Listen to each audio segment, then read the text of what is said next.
In this lesson, we're going to look at the bass part for Next to Me. Now this has been quite complex to input and to kind of control and manipulate.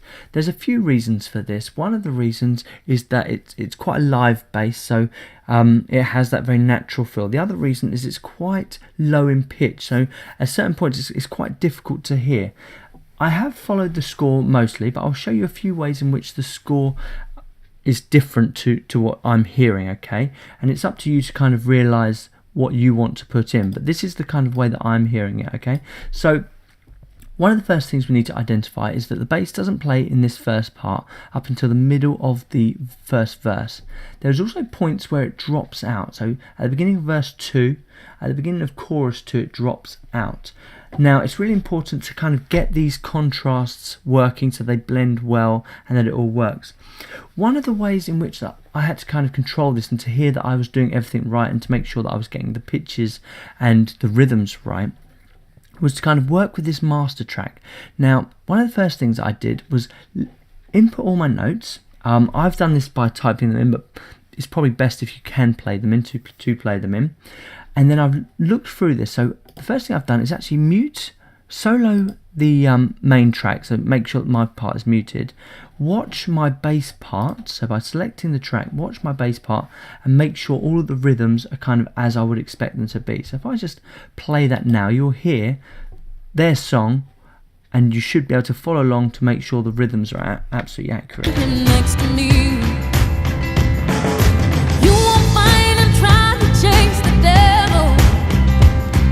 For money, fame, for power. So that's really good. You can actually see what's going on and you can identify the rhythms. And I've done this throughout the piece. I've actually watched this to make sure they are. And that's why I found a few errors in the actual score that I've corrected. And we'll come to them in just a second. The next thing that I did is I had to kind of make sure the pitches were right. There's a couple of areas where I thought, oh my goodness, this doesn't actually sound right. And I'll show you where they are now. If you come to the middle of verse 2, you'll see these low 0 C notes. And to my ears, when I was listening to it back, I thought, oh my goodness, that doesn't sound completely right. So I had to listen to it several times to kind of make sure that was right. And I listened to the track over the top of my bass line to kind of make sure. And during the last chorus, you have this low section. Now, talking about differences between the score and this is the low section, but when it's been put in the score, it's been put in as long notes. However, I'm hearing that as this kind of pulsing rhythm. So that's why I've changed it from long notes to a pulsing rhythm.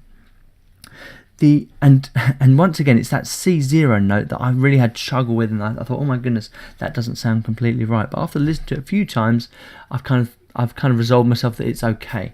But please feel free to listen to that for yourself and make sure you do agree with that. Also on the score, this last phrase hasn't been put in, so make sure you get that. Otherwise, you're going to kind of miss a few marks there for not interpreting the whole song correctly. Okay, so we do have these extra few notes in. Now, in order to get the pitches right and to make sure that they were right, what I had to do is drop the volume of the actual mix so that I could hear my bass line over the top. So I've soloed both of these parts. So I've got my bass as being the prominent part and this. And when the piano's playing and when you can hear the singing, you can definitely hear, if your ears are well tuned, you can definitely hear whether the notes of the bass are right or if they're wrong, okay? And then once you identify if there's any wrong notes, you can obviously change them. So let's have a listen so you can see how I do it.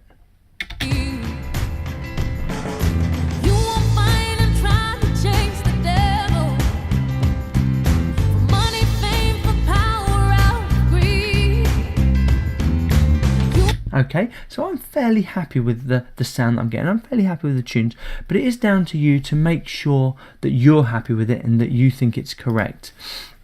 Now, with that being done, we've just put in all our notes. Now let's move on to the way that this sound is happening in mine. Now I'm pretty happy with my sound. Once again, it took me quite a while to get it completely right. And one of the main aspects of that was because it is a live sound, because it's kind of got this natural feel to it, and it's low in the mix. What I've used, if you play this in, you're not going to need to do this, but if you are typing in like what I've got here, you are going to have to do this, or you're going to have to do something similar. One of my favorite tools, and you've seen it in previous lessons is the Humanize tool. Now if you select all of these notes, sorry about that horrible sound, if you select all of these notes, you can then come to the functions and you can go MIDI transform Humanize. Now what this is going to do is going to give you randomly selected velocity, note lengths and position. Okay, this is only by a very small margin, and you can set the margin actually, but that will just give you that human feel. Okay, so when you click on Humanize with all these notes selected, now this is the preset, so I actually haven't changed anything, and everything, the randomization here is just plus or minus 10, so it's very, very small. And feel free to adjust it as you feel fit, but I've stuck with the default. Once you're happy with that, just press the select and operate. I'm not going to do it here because I've already done it, but select and operate. If you want to do it a couple of times, you'll see that will change the randomization plus 10 each time you press that button. So it might be that you press it a couple of times and you get something completely different. And Command Z, sorry, will get rid of anything you don't want as well. So you undo that. So once you've got that, we'll zoom in to the part and I'll just show you what it's done. So I'll just zoom in a little way to start off with, and I'll deselect all my parts. And what you're going to see is how the randomization's worked. So rather than being all red notes now, you've got this fluctuation in volume, which is perfect. You've also got a slight fluctuation in the length of the notes now. And if we zoom in even further, you'll see that they're not completely on the grid either. They're slightly before or slightly after. And this is giving that human aspect of it. Okay, so that's a really good tool if you want to make them sound more human, more like they've been played in. And it's completely necessary. If you don't want to lose those extra marks for the piece being too mechanical, it's completely necessary that you kind of get that done. The next thing is the actual mix itself. So the preset sound that I've used starts in this bass library, scrolling through, and I've settled for this Stinger bass. Nice name.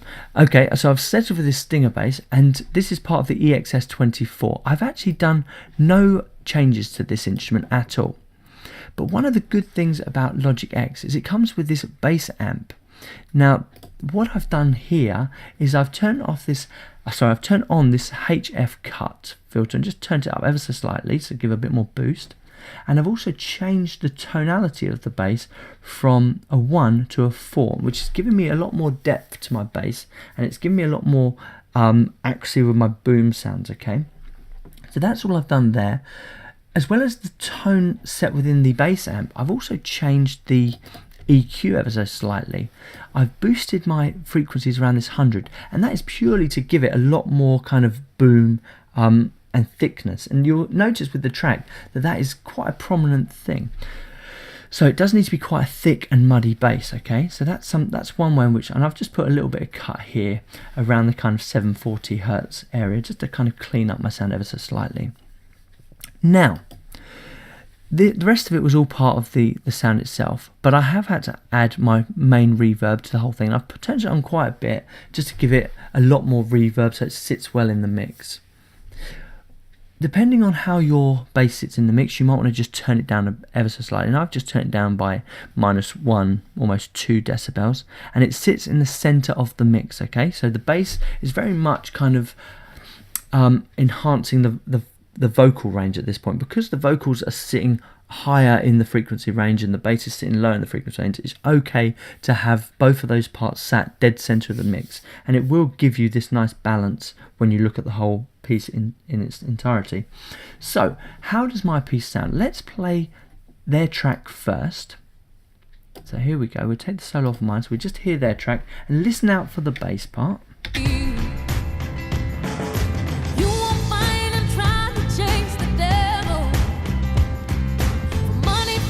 Okay, now let's listen to my part on its own, just so you can hear how that's working.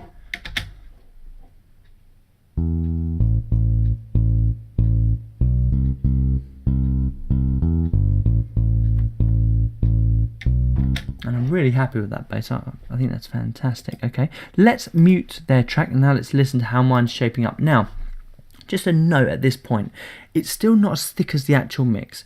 The thing with this song is it is taking quite a long time to get to the actual point where it sounds almost like the original. Don't lose heart with that. There's still quite a few more parts to go in until we get it kind of in the same place. So don't waste too much time trying to get the absolute perfect mix at this stage. Try and match the timbre as close as possible, but then move on with the thought that you will have to come back and then kind of restructure everything and kind of shape everything to then fit once all the parts are in. So don't lose too much heart that it's not completely whole and it's not completely sounding like the original. It will, but it's going to have to wait until you get all the parts in.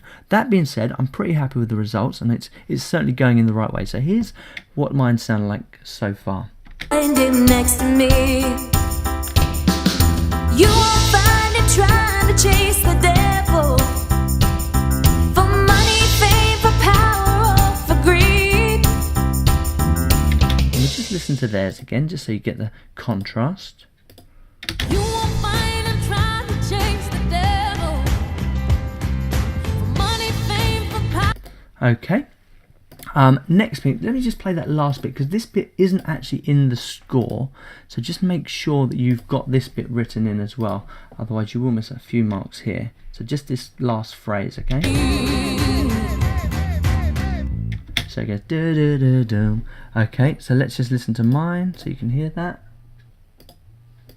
Find him, you'll find him next to me. Okay, fantastic. So now it's your turn. With all that information, go and have a go at inputting your own notes, getting them sounding as lifelike as possible, and I'll see you in the next lesson.